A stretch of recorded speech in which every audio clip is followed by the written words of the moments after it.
Greetings and welcome to LA Quill. Today we're diving into part 2 of chapter 25 of Arianna's tale. As Damuk entered the tent, the low sound of Arianna sobbing came to his ears. He sighed. Before Arianna had conceived, he'd never known that pregnant women were quite so weepy. He still didn't understand how one woman could produce so many tears. He sat on the edge of the bed and she immediately moved into his arms. Thankfully, it only took a few moments for her sobs to lessen. Any more than that, and he might have gone just a little mad. She was driving him to the brink as it was. "I want to go home," she said, face still streaked with tears. Damuk felt a pang of fear. If she asked him to let her go back to the Republic, he'd let her, if only because he didn't want to see her miserable. For the first time in 20 years, he actually started to pray. Home? She hiccuped and nodded. Back to the palace. I'm tired, I'm sore, and I want to go home. He let out the breath he hadn't realized he'd been holding. Arianna smiled and tilted her head back to look him in the eyes. You thought I was going to ask to go back with Darian. It was a statement, not a question. Can you blame me? He asked, a little irritated. She actually laughed. I guess not, especially with all the times I've tried to escape you. She wiped at the tears still on her cheeks and sniffled. Gods, I'm so weepy these last weeks. How can you stand me? He sighed in mock resignation. It's not easy. After all— Oh, don't bother, she interrupted, giving his arm a little smack. It was a rhetorical question.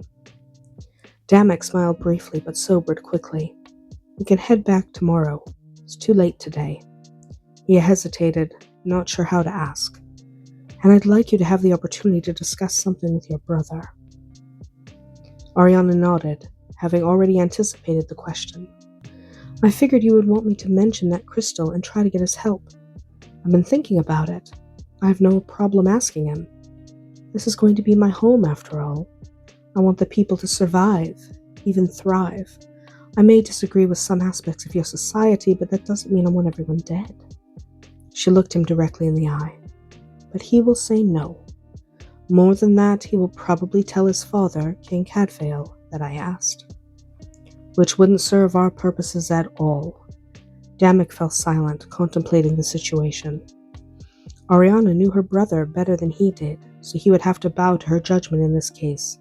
It was hard for him to take the advice of a woman, but it looked like he would have to. There is another way, Arianna ventured. Damuk raised an eyebrow but said nothing. She took a breath. Tarius, his friend. What about him? He might listen to me. I've known him since I was just a little girl. Darian might be too angry to do anything constructive, but Tarius has a level head on his shoulders. Though most people think he'd rather eat than think, I know better. She shrugged. Our best bet is for me to talk to Tarius. Alone. I suppose I could distract your brother. I'm sure he has a word or two to say to me. He saw the flash of fear in her eyes and was quick to reassure her. Don't worry, sweetheart, I won't hurt him. Even if he tries to hurt you, she asked pensively. Damuk kissed her forehead. Promise. Remember, we need the Sirius Stone intact, so make sure you tell Tarius not to destroy it. Then he rose and left the tent. Arianna waited several moments. She wanted to give Damuk ample time to separate Darian and Tarius. Before she had even left the bed, however, Myron pulled back the tent flap. My lady, he called softly from the entrance. She rose from the bed, not sure why he was here. Prince Damuk spoke to me before he led your brother away from the camp. He asked if perhaps you'd like to have me bring young Tarius into the tent so you may be more comfortable. He waited for a response with all the discipline of a seasoned soldier, not moving a muscle. She was his lord's chosen bride, and he would be nothing short of his best in her presence. Arianna thought about that for a moment. She would like to stay in the tent. It was much cooler in here due to the large terracotta pots filled with water. It was an ingenious system for keeping things cool that didn't require magic. Though it did require the young squire to work hard at ensuring the pots were removed before nightfall and replaced with braziers. Slowly she nodded. I'd appreciate that, if you don't mind. Commander Myron bowed smartly in reply and quit the tent. That took Arianna by surprise once again. Since the betrothal, everyone treated her differently. It would take her a while to get used to it. She quickly smoothed her hair back into place and seated herself in one of the chairs, leaning back to get more comfortable. Even though this wasn't her first time in this tent, she was still surprised by the luxury, and grateful for it, especially in her present condition. Tarius entered a moment later and let out a low whistle. "I've got to admit, Ari," he said cheerfully, "this is a pretty nice setup you've got here." He threw himself into a chair opposite her, almost causing it to topple. She giggled, remembering a day in her cottage 3 years ago when he did the same. "Still the same old Tarius, aren't you?" He righted the chair and glared at her in jest. "Who are you calling old?" He tossed a pillow at her. She caught it easily. Controlling her laughter took a supreme amount of effort. Finally under control, she said, "It's so good to see you. I've been longing for a familiar face these past weeks." He turned serious then. "I can understand that. Taken away from all you've ever known and no choice in the matter?" Tarius took her hand gently. "I've missed you too. It hasn't been the same without you trailing after us." She smiled. "I haven't trailed after you guys since I was 10. Tarius shrugged. "Wherever we were, you were close behind. I don't care what you call it." He paused. "We should have taken you with us." Arianna shook her head. "How could you have done that? You eventually ended up in Sitha with Darian's father. And he wouldn't have been pleased to see me, would he?" She watched him carefully, waiting for him to put everything together. Darian's father. He looked at her for a few moments, suspicious. Then he realized what she was saying. "You know." She nodded.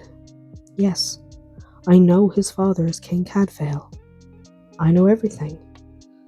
This was said without rancor, for she didn't have the energy to get truly angry at the moment. "But how?" Tarius swallowed and tried to gather his thoughts. "Darian never would have told you." "No. Damuk told me."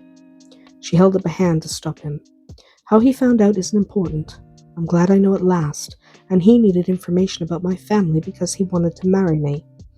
She wasn't about to tell him that the Emperor had spies in the Republic. That was surely not information Damuk wanted her to share. "And since the king never divorced your mother, he's my legal father as well," she finished. Tarius looked at her, really looked at her for the first time. "You're angry at him." "Darian, I mean."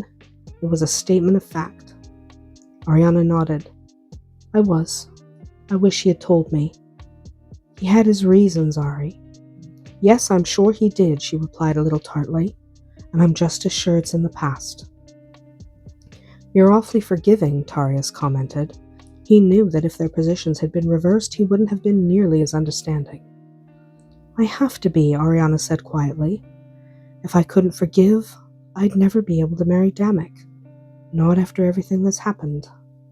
Tarius looked at her with compassion. "I can't even begin to imagine what you've gone through, what you've suffered at his hands. Can you honestly tell me that you were willing to marry this man?" She looked directly at him. "I love him and I believe he loves me even though he hasn't said it yet. I'm going to have his child. Regardless of what's in the past, I want to marry him. What else would you have me do?" "Only what's in your heart." He leaned back in his chair. "Is this really what you wanted to talk about? Or is there something more?" "You're far too perceptive by half," she snapped, then flinched at her own tone. Her next words were spoken in a calmer voice. "But yes, there's actually something I wanted to talk about. But you're going to have to let me talk for a bit." She took a deep breath. "It's going to take a bit of explaining." And that's our tale from L.A. Quill today. If you enjoyed this chapter, let me know your favorite moment in the comments. Until next time, may your stories always be magical.